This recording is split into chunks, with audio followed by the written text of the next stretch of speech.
2024 లేదా 25లో డిగ్రీ లేదా బీటెక్ చదివారా? సాఫ్ట్‌వేర్ జాబ్ కోసం ఎదురు చూస్తున్నారా? అయితే కోడ్ జ్ఞాన్ 100 డేస్ కోర్సులో చేరండి, జాబ్ సాధించండి.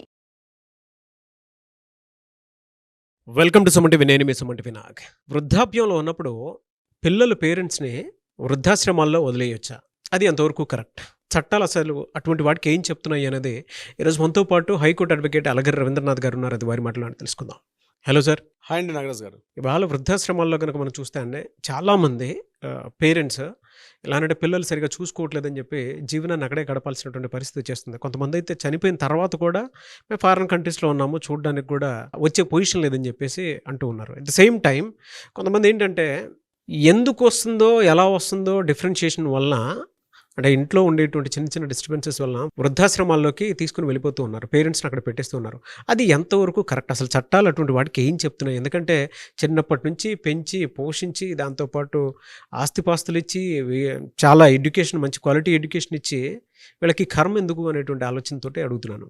ఈరోజు వృద్ధాశ్రమాలు ఉన్నారో వాళ్ళందరికీ కూడా నేను చెప్పేది ఒకటే, మీరు పిల్లల్ని కనలేదు, వాళ్ళని ఏం చేశారంటే మీరు ఒక సమాజానికి ఒక చెడిపోయినటువంటి, ఒక ఆలోచన లేనటువంటి ఒక దౌర్భాగ్యుల్ని కన్నారంట. నేను మీకు దౌర్భాగ్యులే, అయ్యో మా పిల్లల్ని అనకండి అంటాను.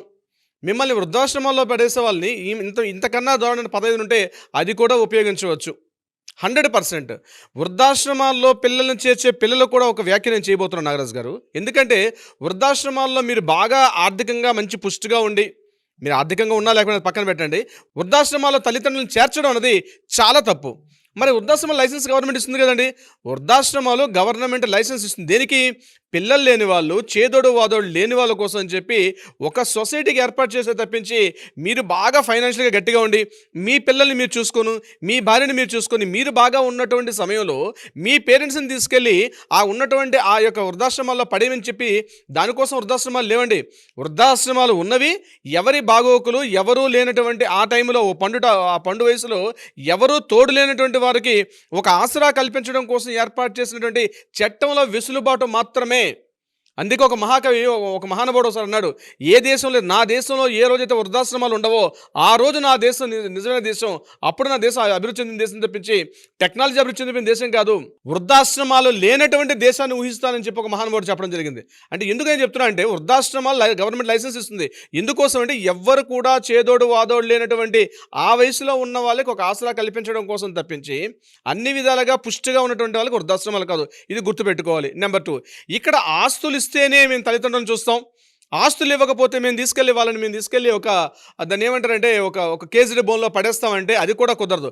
మీకు ఆస్తులు ఇచ్చినా, అంతస్తులు ఇచ్చినా, ఇవ్వకపోయినా తల్లిదండ్రులను చూసుకోవాల్సిన బాధ్యత మీకు ఉందని చెప్పి ఒక చట్టం కూడా మనకు ఉంది. ఆ చట్టం పేరే senior citizen and parent welfares act అని చెప్పి 2007లో యాక్ట్ ఉంది.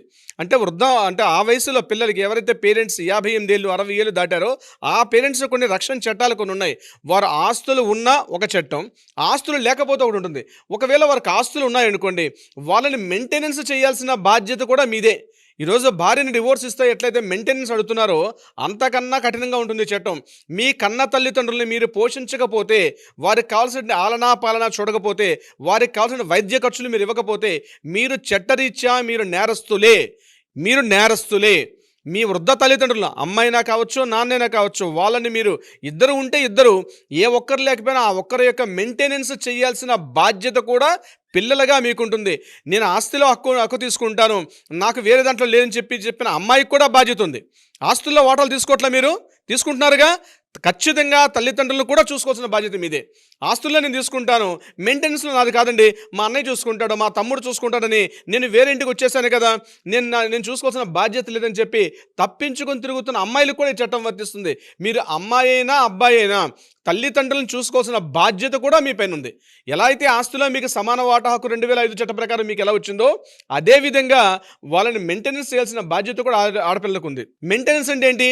వాళ్ళకి కావాల్సిన మినిమం మెయింటెనెన్స్. మంత్లీ వచ్చే వాళ్ళకి ఆరోగ్యరీత్యా ఖర్చులు, వైద్య ఖర్చులు ఉంటాయి. అది కాకుండా వాళ్ళకి కావాల్సిన తిండి, వాళ్ళకి ఒక షెల్టర్ ప్రొవైడ్ చేయాల్సిన బాధ్యత కూడా మీకు ఉంది.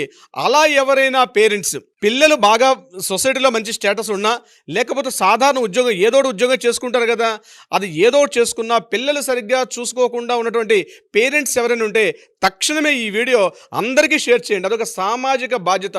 మీరొక్కరు చూసి ఈ వీడియోని పెట్టుకోవడం కాదు, వీలైనంత మందికి షేర్ చేయండి. అదొక సోషల్ రెస్పాన్సిబిలిటీ తీసుకోండి. ఒక సోషల్ రెస్పాన్సిబిలిటీగా ప్రతి తల్లిదండ్రి ఆలోచించండి. వృద్ధాప్యంలో మీ పిల్లలు మిమ్మల్ని చూసుకోకపోతే వాళ్ళని చట్టరీత్యా వాళ్ళని ఫేస్ చేసే బాధ్యత కూడా మీకుంది.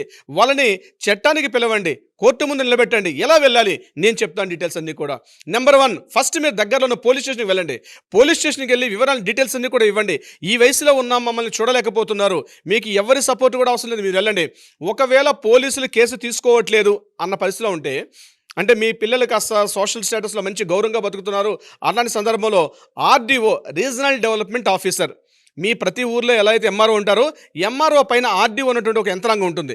మీరు ఇటువంటి స్థాయిలో ఉండి, మీరు చదువుకోకపోయిన వారైనా పర్వాలేదు, ఆర్డీఓ అని ఉంటారు. ఎక్కడ ఉంటారంటే మీరు గూగుల్లో వెతుకుని తెలుస్తుంది, లేకపోతే ఎవరైనా అడగండి. అది కాకపోతే కిందన మనం ఏదైతే స్క్రోల్ చేస్తున్నామో ఆ నెంబర్ని కాంటాక్ట్ చేయండి, మన లీగల్ టీం చెప్తారు. ఆర్డీఓ డిపార్ట్మెంట్ని డైరెక్ట్గా వెళ్ళి సంప్రదించండి. అక్కడ డిఓ అని ఒక ఉంటారు, డెవలప్మెంట్ ఆఫీసర్ ఉంటారు. డిఓ గారిని డైరెక్ట్గా వెళ్ళి ఒక లెటర్ ఇవ్వండి.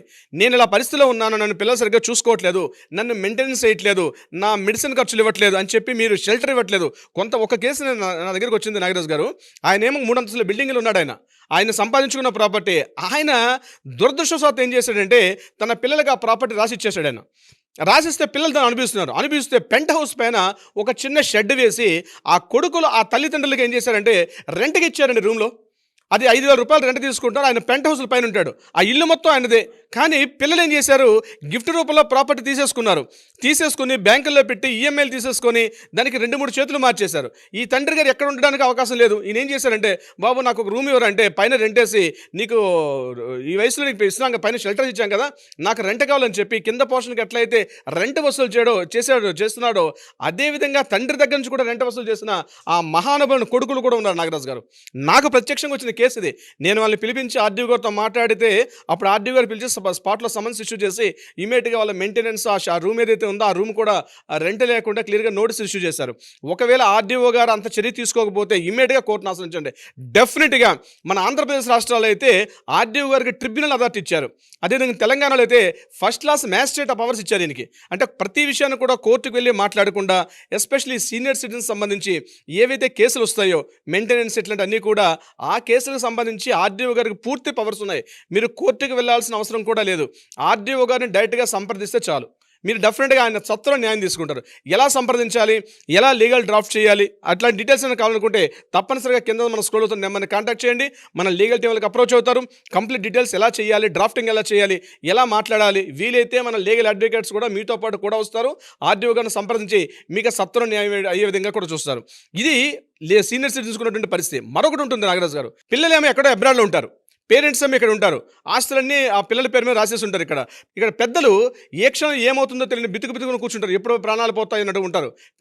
మన పిల్లలు కూడా పట్టించుకోరు. ఎప్పుడో వాళ్ళకి బుద్ధి పుట్టినప్పుడు, ఎప్పుడో మాట్లాడినప్పుడు ఒక వీడియో కాల్ చేస్తారు బాగున్నారని చెప్పి. అది కూడా ఈ అమావాస్యకో పున్నానికో నెలకొకసారికో 3 నెలలకు ఒకసారి. ఇక్కడ మాత్రం వాళ్ళు చితికిపోయిన జీవితాలు పొద్దున్న నుంచి తోచగా ఏం చెయ్యాలి ఇట్లాంటి అగమ్యగోచర స్థితిలో ఉంటారు. అట్లాంటి పరిస్థితి కేసుల్లో కూడా వాళ్ళు ఎక్కడ ఉన్నా సరే, మీ పిల్లలు ప్రపంచంలో ఏ మూల ఉన్నా సరే మీరు భయపడాల్సిన అవసరం లేదు. ఆర్డీఓ గారిని ఆశ్రయించండి, లేదా కింద స్క్రోల్ అవుతున్న నెంబర్ని మీరు కాంటాక్ట్ చేయండి, వాట్సాప్ చేయండి. ఒకవేళ మా కాల్స్ బిజీగా ఉంటాయి, కింద వాట్సాప్ చేయండి, కంటెంట్ ఇవ్వండి. మీకు ఇమీడియట్గా మన లీగల్ టీం వాళ్ళతో మాట్లాడతారు. డెఫినెట్గా మీకు సత్వరం న్యాయం అందుతుంది. సీనియర్ సిటిజన్స్కి ఒక యాక్ట్ ఉంది, మిమ్మల్ని చూసుకోవాల్సిన బాధ్యత పిల్లల పేరు మీదుగా ఉంది.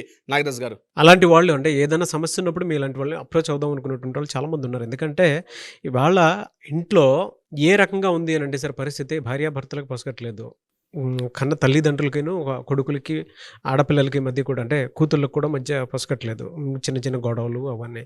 తర్వాత స్నేహితుడు మోసం చేసినటువంటి సందర్భాలను చూస్తాం. అండ్ వ్యాపారంలో కొంతమంది దెబ్బతింటూ ఉంటారు. అలా రకరకాల సమస్యలు ఉన్నాయి ప్రతి ఒక్కరికి.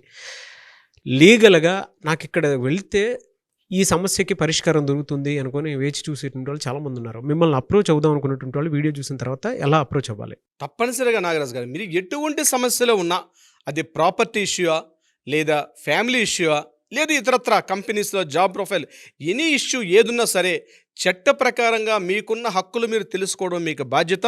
కింద స్క్రోల్ అవుతున్న నెంబర్ని కాంటాక్ట్ చేయండి. తప్పనిసరిగా లీగల్ టీం మీకు ఎప్పుడు కూడా సపోర్ట్ చేస్తుంటాం.